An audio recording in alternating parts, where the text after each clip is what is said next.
All right. Ladies and gentlemen, boys and girls, welcome back to the Noobie Photographer Podcast. I'm your host, Nathan Holritz, and it is good to be here with you today.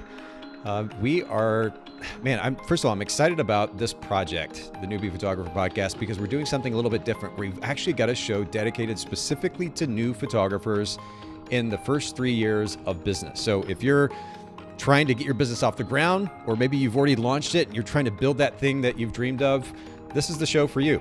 And we're trying to bring you super practical, actionable information that you can go take and apply to your business so you can build that business of your dreams. And to that end, we've actually started the show with a series called I Wish I Knew. And I've invited established photographers to come on the show and share a little bit of what they've learned, and more specifically, the thing that they wished they knew when they first got started in business, so that you don't have to make those same mistakes, so you don't have to go through that same pain. And I've invited today Kate Hejde to be here with me. Kate, thank you so much for making time to come and be on the show. Your willingness to do that, especially with a new project, I really appreciate it. Yeah, I'm so excited to be here. Well, and let's give our listeners just a little bit of background here before we get into the questions. Share with them briefly your experience as a photographer and educator as well, if you will. Yeah, absolutely. I have been in business as a photographer for 11 years now. I photograph families and newborns primarily. I've done other things as well. I've done commercial work and seniors, but really my joy is in families and newborns. So that's kind of where I focus my time shooting. And then I also teach under the tag or site Dear Kate brand strategy. And I just help other photographers find the joy in their business and find ways to build their business that fits their life so that they're not always feeling like chained to the computer and kind of like they're a slave to their business, honestly. Yeah, I was a wedding photographer for about 10 years and of course run multiple brands now. And it's so easy to get sucked in and miss out on, I think, one of the biggest reasons we even get into business in the first place, which is that freedom and flexibility. And so I love that you're focused on what is honestly a very similar brand to ours, especially with Photographers Edit, and making sure that photographers have a bit of that freedom and flexibility that we should have as business owners at the end of the day. Yeah, absolutely. It's about having a business that really fits your life and making your life the priority versus the business the priority. For sure. And actually, Kate, I'm going to pull up your website. Do you mind turning up your volume on your mic a little bit if you have the ability to do that? Sure. I want to make sure our listeners can hear you really, really well. In the meantime, I'm going to pull up your website here. And for anybody listening in who's not live streaming with us, if you go to Dear Kate Studios, Kate studios.com, you can see Kate's website there. And it says, of course, that the brand position there, get the photos your family deserves without the stress, which in and of itself is super clear. And I love that kind of call to action of the value proposition there. And then if you also go to dearkatebrandstrategy.com, just like it sounds again, Kate, dearkatebrandstrategy.com, you can also learn more about Kate's consulting business there as well. Kate, can you still hear me okay? Are we good on the audio? Yep, I'm good. I'm good. And your volume is much better, so I'm going to adjust it on my end. Perfect. Awesome. Oh, that's great. Okay. So let's keep going in the conversation here. I'm going to jump kind of right into the discussion here about what you wish you knew when you first got started in photography business. What's the big principle or idea you would want to have known and want to share with our audience? Yeah, absolutely. I think that the biggest thing is that there's just not one right way to run a photography business, that it's about finding what brings you joy and emphasizing that in your business and finding ways to let go of the things that don't bring you joy.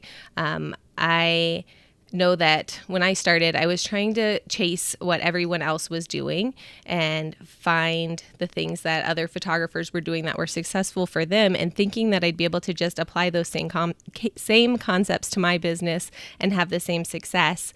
But what I quickly realized was that their success is not the same definition of success that I was looking for.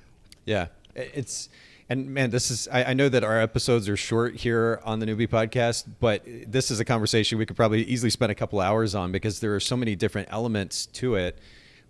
Let me ask you this first. Where or at what point in your business did you realize, okay, I need to stop paying such close attention to what everybody else is doing. I need to develop my own path?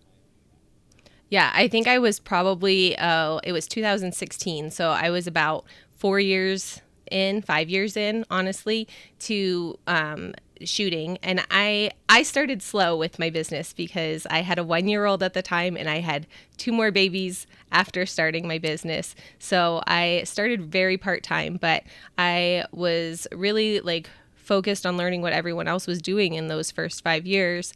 And at that 5-year point, when I had my third baby, he was 1. I could no longer do all of the things that I thought I should be doing. Yeah. Well, and to be clear for everybody listening, especially new photographers, of course, that's who we're speaking to here ultimately. What I don't want anybody to get confused about is or miss out on is the significance of what we can learn from other people. This is not an all or nothing proposition that we're discussing here, right? So there's plenty of opportunity to look at other photographers that are successful and learn a myriad of different things, whether it's their branding, marketing efforts, maybe even their financial management, how they've gone about developing a particular service over time. I mean, there's so many. I mean, the list is just almost endless as to what we could potentially learn. But what we're talking about here more so, I'm assuming, and please clarify, Kate, is the direction that we go with our business, kind of the overall direction, which then drives what we do day to day. Is that right?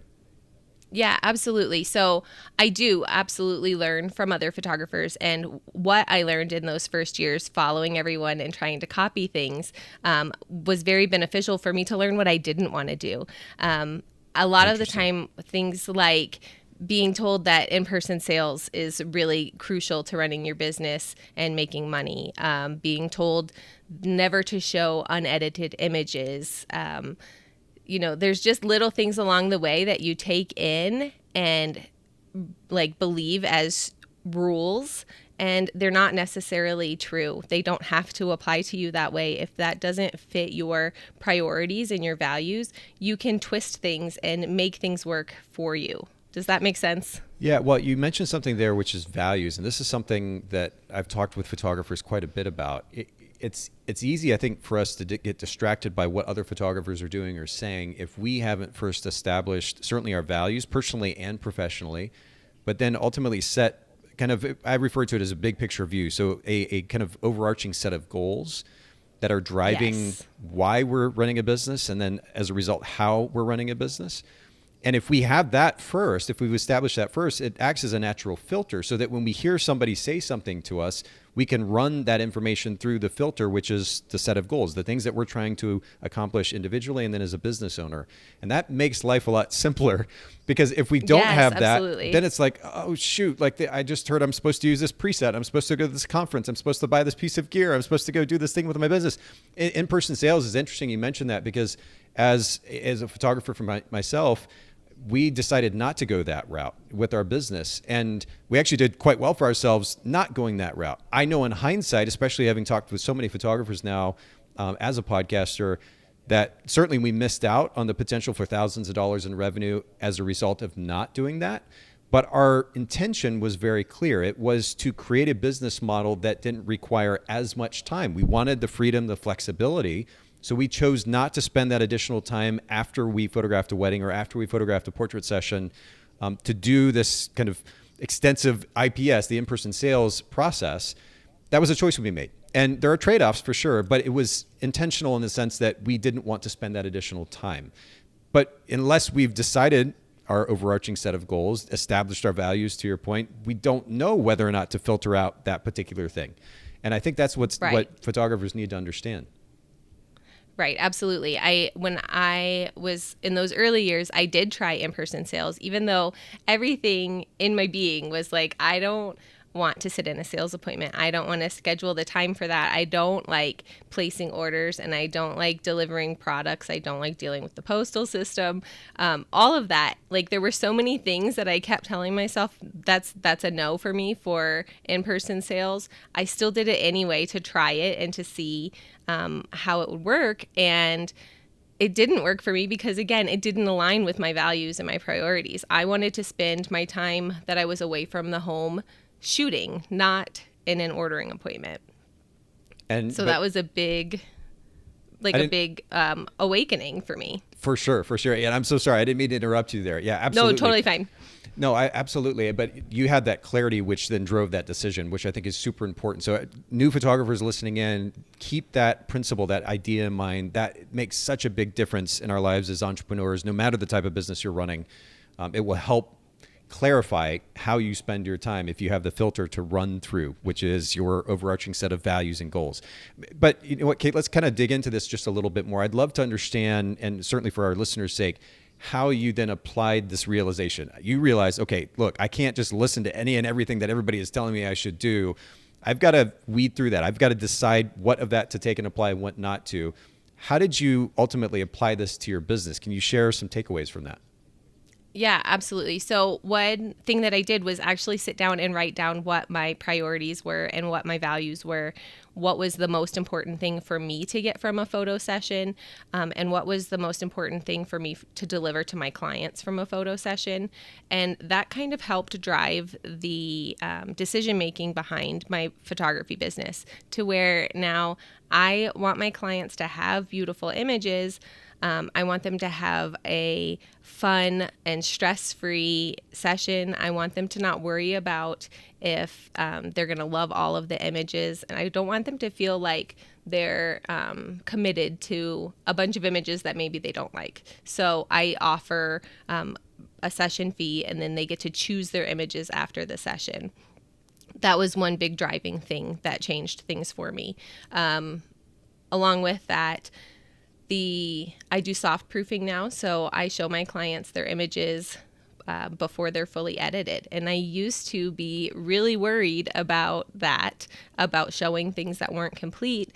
But I learned through some trial and error that my clients don't see the images the same way that I do. I'm way more critical of the images than they're ever going to be. So showing them that soft edit, it's good enough for them, and they're happy to see their expressions and the relationships and the beauty of the image without all of those nitpicky little details that the photographer sees.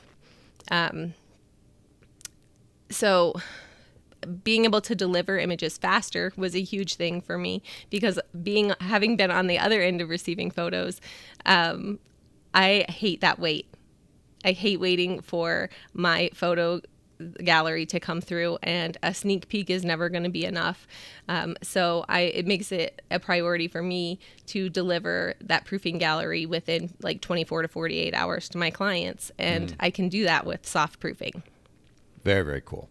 So again, you had a perspective, a set of values, a set of goals that ultimately drove your decisions in this regard. And I think, honestly, for me anyway, that's the biggest takeaway. And it's interesting to hear how you practically then applied that to the way that you ran your business. Anything else that you want to add to this here as we finish up? I think it's really just about getting down to the heart of how you feel about the photography, and where your strengths are and where your weaknesses are, and finding ways to work with those so that you can build a business that really fits you and your family. The other thing that I found really important for me was that I didn't want to be away from my kids and be giving to a client at the detriment of my family. So that kind of helped me price appropriately. So that I was giving my clients giving of my time to them, but I wasn't feeling like I was taking away from my family. I felt like I was adding to my family. That's cool. Versus taking away. So, but that again goes back to the idea of understanding what it is that you want for yourself as an individual, right? Yes. As an individual, as a mother, and then you're able to make these decisions more intentionally versus just kind of randomly picking this option or that option and not really knowing which direction to go because you haven't set those baseline values and goals first. So I love that. I love this theme. I think it's super important, especially for new photographers, to understand the significance of understanding and being clear about your value set and your goal set first, letting that drive the business model that you then build. Let me ask you one last question here before we finish up. Yeah. You mentioned the idea of feelings, and photographers, myself included, by the way, tend to be pretty emotional people, right? And it's very easy to get carried away with how we feel about something. And I even think back to watching shows like American Idol, for example, back in the day, or America's Got Talent is another one that's super popular right now. But these people would get up on stage, and if they get negative feedback, in some cases, from the judges, some cases, the musician, whatever the talent is, they'll respond back with, "Oh, but I think I'm really great," right? And that's how they feel.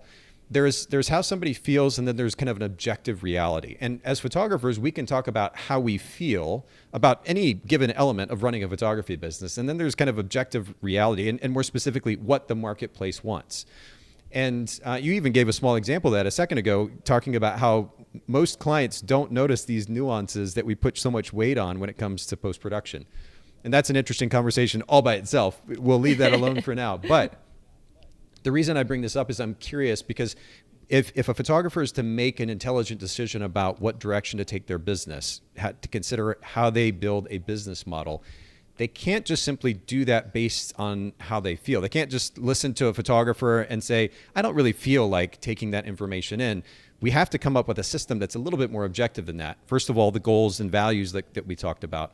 But then secondly, also looking at the marketplace and seeing what the market wants and how to respond to that. I know, again, it's a very broad topic, a very big topic, but can you comment just briefly on the significance of paying attention to what clients actually want versus how we feel, and letting kind of that objective reality about the market determine how we build our business?